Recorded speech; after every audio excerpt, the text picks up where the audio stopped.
Violence on television will be a topic in Los Angeles again on Monday. Network executives are going to meet for the first ever conference on what to do about the brain-busting, heart-throbbing, titillating stream of violence, and more violence. Researchers and lawmakers have long questioned the link between television violence and real-life violence, and their conclusion, TV had better clean up its act.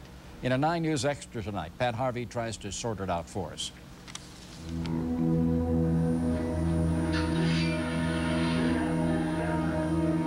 TV violence is our #1 health problem in the United States today. It's the #1 epidemic raging out of control. What does the word violence really mean? Is violence the same as watching Hannibal Lecter chew someone up or watching Tom run into a post chasing Jerry? I mean, this is the big question, and I think you've got a generation of people who were raised on cartoons and The Rifleman and Bonanza who aren't necessarily hatchet murderers. By the time your child finishes elementary school, he or she will have seen 8,000 murders, all in the comfort of their home while watching television. These acts of violence come in many forms: series, movies, reality-based shows, and particularly cartoons. But is this stuff really poisoning the minds of our youth? We begin by talking to the children. I don't like the movies on TV that are parents who abuse their children. That scares me. I saw a plane crash where it hit the runway and just exploded into flames. It was scary. This group is talking about reality-based shows. They say programs such as Cops really frighten them. Freeze! I'll kill you! I don't like watching them cuff them and bang their heads against sidewalks and just shoving them in the car. It makes me afraid of them and gives us nightmares.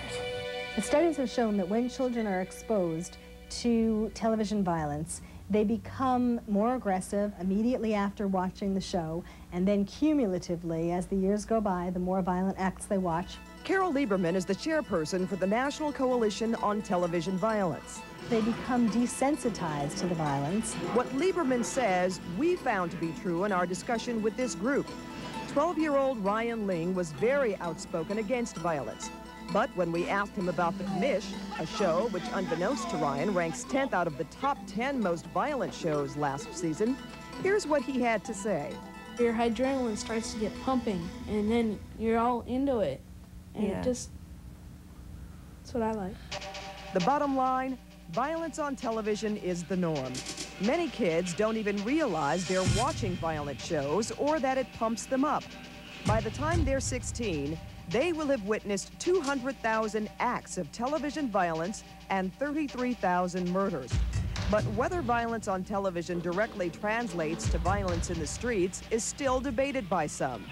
Brian Lowry is the Los Angeles television editor for Variety. It's his job to observe the television industry and then critique it.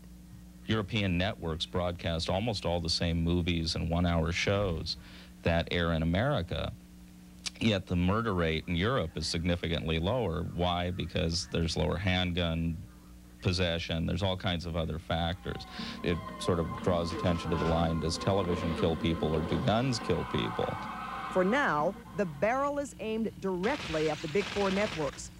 During last month's television violence hearings, the Senate threatened to impose restrictive legislation if the networks didn't clean up their act. In return, the networks announced that parental advisories would run before and during excessively violent primetime programs. The advisories begin this fall, but it's a plan which many believe is full of holes. There's less violence on television and primetime network programming than there's ever been. It seems to be employed exactly where it's not needed. Jerry Eisenberg is the chairman of the Caucus for Producers, Writers, and Directors. Eisenberg says the truly violent programming occurs in the afternoon and early evening before prime time, a time of day which won't have parental advisories. Talk shows, reality, recreative dramas, the current affairs, Cops. Not only a level of violence, but a level of reality and intimacy in the violence that is frightening. They're not watching the kind of shows that are going to get V labels. Children like to watch cartoons and sitcoms.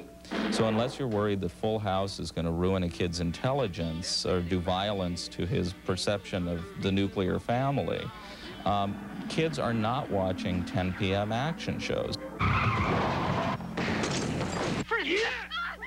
The main buffer for a child to not be affected by television violence is to feel really very much loved in his own family and to be getting a lot of attention. That means talking to your children about television violence and watching to see what they watch. Because for now, what your child sees on television is your responsibility. Pat Harvey, Channel 9 News. We'll have coverage of the network meeting on violence on Prime 9 News on Monday. Dead fish keep piling up in a river. The